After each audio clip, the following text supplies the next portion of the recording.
How to use Airalo Esim on phone, purchase, installation, and activation.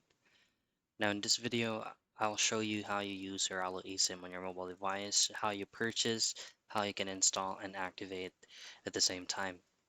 So first things first is you need to check if your mobile device is capable of using an eSIM. Next is to set up the purchase.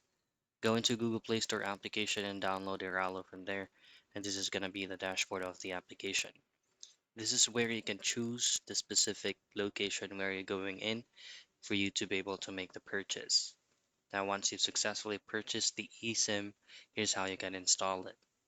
You simply go ahead into your phone settings and then activate eSIM, hit on next, follow on screen prompts, choose on activate eSIM and hit on done. Now, for you to be able to use it, you simply turn your data roaming on by going back into your phone settings.